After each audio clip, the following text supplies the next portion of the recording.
What's happening, everybody? Welcome back. This is Forgo. And in light of the fact that Netmarble so generously gave us a transcended awakening ticket, which is freaking awesome. That means you can click on any one of these characters that we have available to just immediately transcend them from zero to hero, my friends, which is awesome. But before I give you guys the list of these awakened characters, something really awesome happened last night on the stream, so I'm going to show you that right now. Here we go. Let's see if we can get this, baby. 20,000 crystals, guys. Here we go.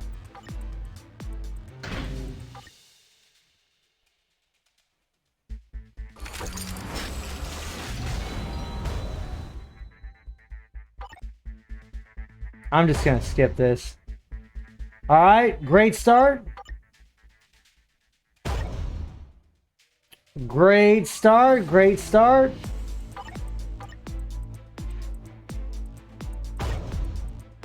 Awesome. We're not getting shit. All right. Yeah. Oh God, man. I know this is a bad idea.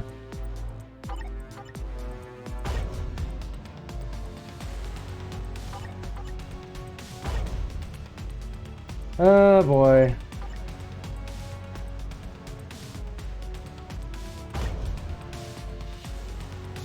Change channel. You know that doesn't really work, don't you?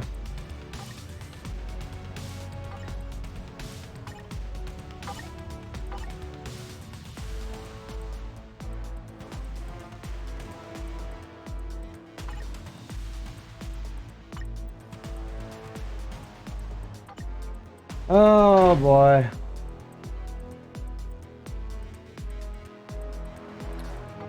I'm not gonna get it. I know I won't. Just gonna get the freaking shaft is all that's gonna happen, guys. Yep. Yeah,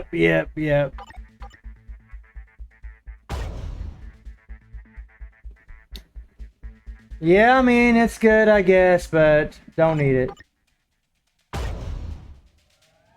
Yep. Oh boy. I feel like I'm just wasting my damn crystals. I mean...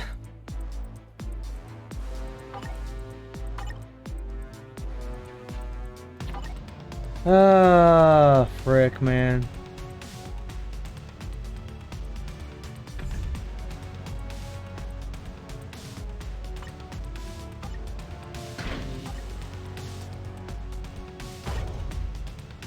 No, we'll spend 20,000 crystals.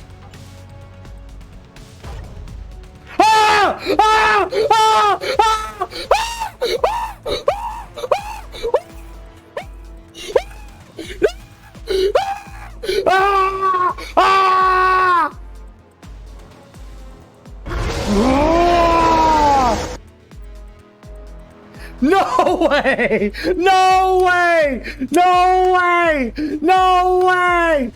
Woo! No! No! I didn't just get that card! I didn't just get it! Oh my God!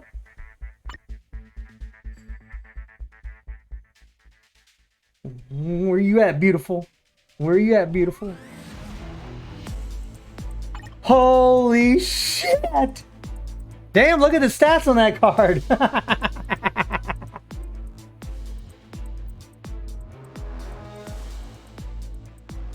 Oh my God.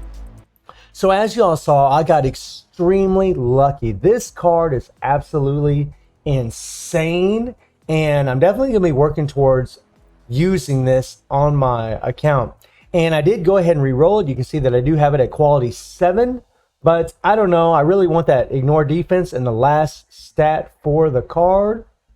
So we'll have to wait and see what's going to be done with it. But I wanted to share that with you all. And y'all might have also noticed that my voice was getting cut out there quite a bit. And that's because of the noise suppression on OBS Studio.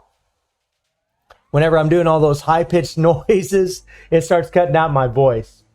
So let's get talking about the nitty-gritty of this video. And that is the list of the awakened characters. Now, when it comes to the bottom two, it's definitely going to be the Warriors of the Sky. I mean, you got Shadow Shell here, and the reason being is they're just not very good. They're not very good at all. They'd have no all defense down on their awakened skills. Really, the only reason people really are going to awaken these characters is for the story mode. That's pretty much it. That's the only reason they're going to awaken them, which is a real bummer because I think the Warriors of the Sky are absolutely awesome. And you could put Shadow Shell or War Tiger in either order. I mean, War Tiger has a lot of insane survivability, especially due to his passive. But again, they just don't have, well, he has all defense down, but it doesn't apply to World Boss. So they are the weakest amongst them, which is a bummer. And then we have Elsa. Elsa is, the thing about Elsa is she does have a nice leadership that could help you against Null and Mephisto. Although there are other physical attacking leaderships, but maybe if you need a leadership for Null and Mephisto, she might be a decent choice, but that's all you're really going to use her for.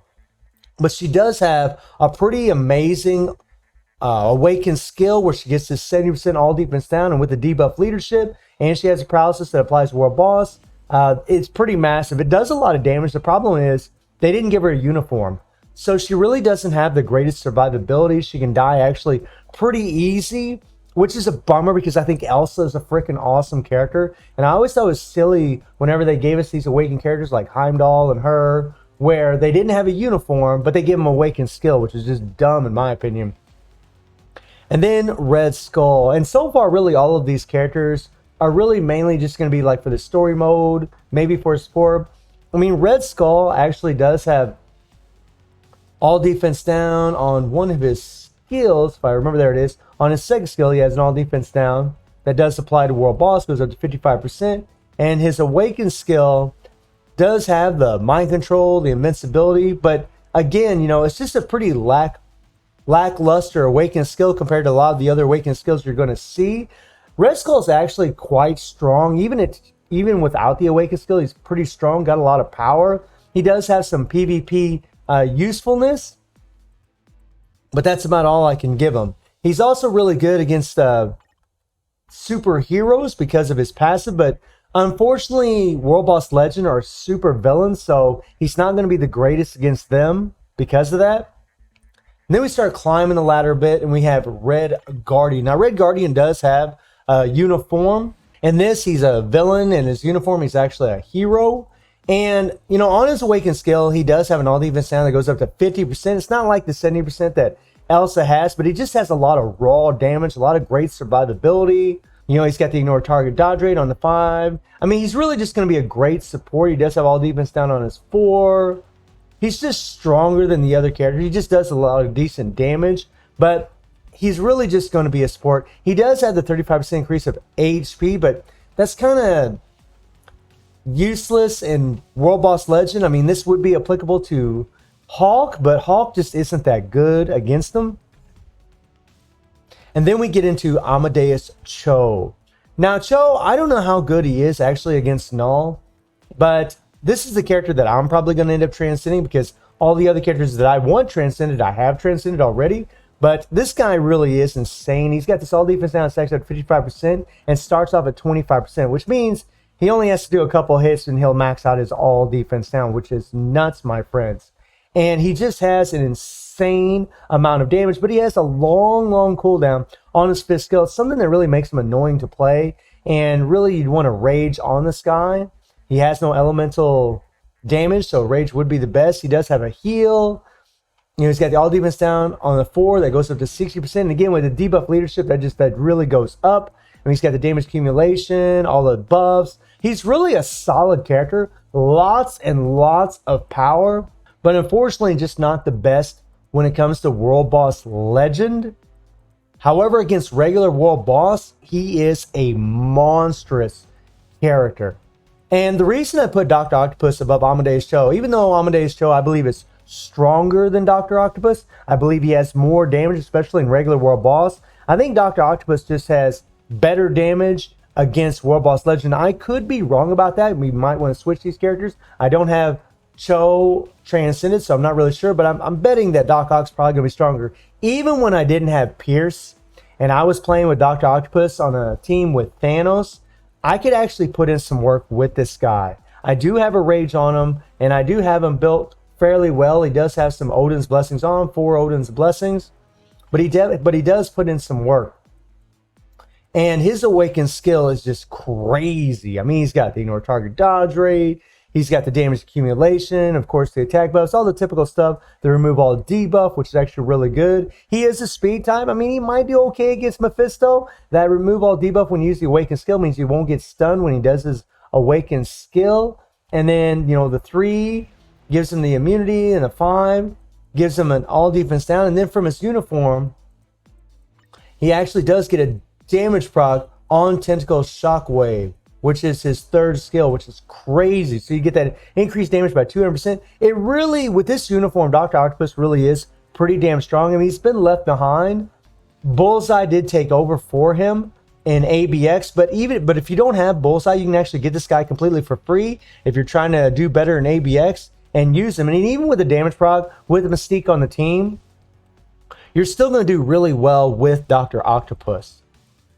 And then we get into the top 3, and you guys knew who it had to be. It's going to be Gwenom, Medusa, and Moon Knight. Now, Gwenom is a character that I actually would have used it on. However, the thing is, I already have her at level 70, and I think I'm just going to level her up the natural way. I'm already got her at level 70. I already got her close to getting leveled up. All I got to do is level up these gears, and I'm pretty much good to go. But Gwenom's actually a super awesome character because, I mean, look at her awakened skill.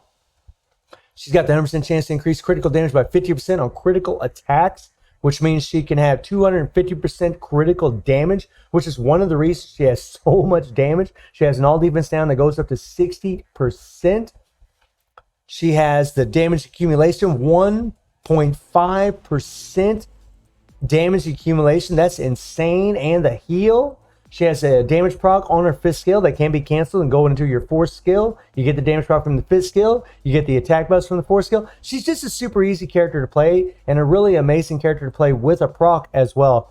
Very, very strong character. And we do have Null, who has that insane symbiote leadership for all symbiotes, and that does apply to Gwenom. So you could actually use her against Mephisto. She's a speed type. She has a type advantage. And even use her in ABX and put Null in the leadership, at least against World Boss Legend, and she could actually be a decent support. Gwenom's actually a really good character and not too shabby to look at either, if I do say so myself. And then we have Medusa. Now, Medusa is ranked number 2. There's an argument actually made to be ranked number 1 because you can actually use Medusa in ABX. Although the thing is, Scarlet Witch has now become the universal female hero. And because of that, Captain Marvel has been replaced. And we would use Medusa for the paralysis. Now, let me look here on Scarlet's kit here. Let's take a look at what we got here. So she does have the paralysis.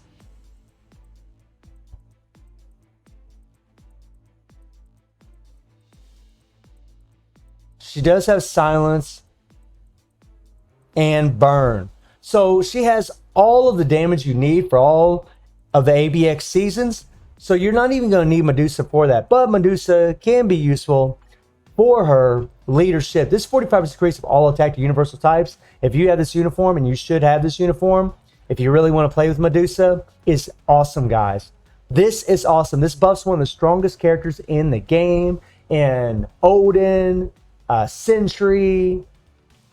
It's just an awesome leadership. And if you're using Black Bolt, she'll actually offer an extra 45% damage to the supervillains along with the leadership if you put her in the leadership for Black Bolt. And Black Bolt and her, I used to use both of them on my account when I didn't have any pierce at all. I had 83% energy attack, and they could get it done against stage 2 Null without any pierce at all, which is insane, my friends. Just imagine what you're going to do with Pierce.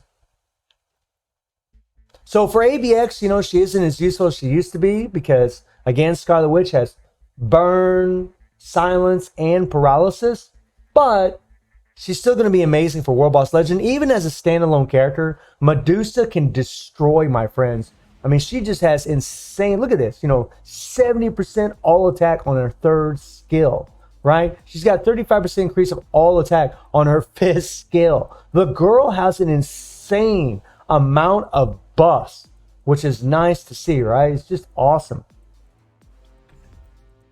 And then we have Moon Knight. Now, I put Moon Knight at number 1 because, 1, he's super easy to play. Medusa's easy to play, and you can use a proc with the character, but Moon Knight is actually just easier to use. And yeah, he's not the ABX meta, but I scored 8 million in ABX with this guy. Yeah, 8 million. I mean, he's freaking nuts during the paralysis season. And the reason being is, he does have the damage proc by 100% on his 3rd skill. He's got the all attack by 50% on the 5th skill. And the 4th skill is where you land your damage proc. And he always has immunity to guard break. And his awaken skill is just nuts. Oh, this goes up to 70%. He has paralysis that applies to war boss. Got to remove all debuff. Just an amazing character. Unfortunately, because he's a combat type, he won't be as good against Mephisto as which you'd like him to be, because he's going to have a type disadvantage. But he is an insane character, and the strongest amongst all of them. Freaking awesome, awesome character. So awesome that Netmarble actually gave these characters for free. And he gets to increase chain hit damage by 30% when attacking. So the more pierce you get on your account, you're going to see massive improvements from Moon Knight, especially if you're running with a CTP of energy and you're getting this chain hit damage also, which stacks on top of the chain hit damage that you're getting from your uniform effect. And if we look at Medusa's awaken skill, she's got all defense down also. That starts off at 20% and goes up to 50%. So Moon Knight has a little bit better all defense down, but I mean, both of the characters are just awesome, and you really can't go wrong. So Moon Knight, I think, definitely number 1. Medusa, number 2. Gwynnm, number 3. And then you see the order that I have these. And then the order we have these. Again, I think Shadow Shell and War Tiger, it's really a toss-up between them. And something I want to touch on really quick is, in the event quest, make sure that you're doing all of these events, guys. I completely screwed up in the last event, and I didn't get that mega mythic uniform ticket. And the reason I didn't get it is because I would do all my dailies, but I wouldn't collect these tokens. I wouldn't collect everything. You need to collect every single thing every day. Make sure you're playing with vision. Make sure you do your Shadowland. Make sure that you send your assemble points every day, that you do your dimension missions 10 times. Make sure you do dispatch missions 5 times every day, your timeline. All of these things, ISO combines. Make sure you do this and don't lose out on these good rewards. You do not want to lose out on this enhancement ticket. This thing is freaking great. And also, in order to use your code, you want to go to info. You want to go to coupon. You want to click on Marvel Future Fight event. And then you want to type in enjoy MFF 6 year. Hit confirm. And then boom, 300 freaking crystals for you, which is awesome.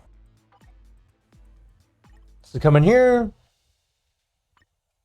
And look at that, 300 crystals, my friends. So make sure that you do that as well. Don't lose out on those crystals. So let me know who you have chosen for your transcendent character. I'm probably going to go with Cho myself. And I do stream on Twitch at Reset from Sunday through Thursday. The link will be in the description below. And I hope you enjoyed the video. Thank you for watching. Y'all take care and have a good one.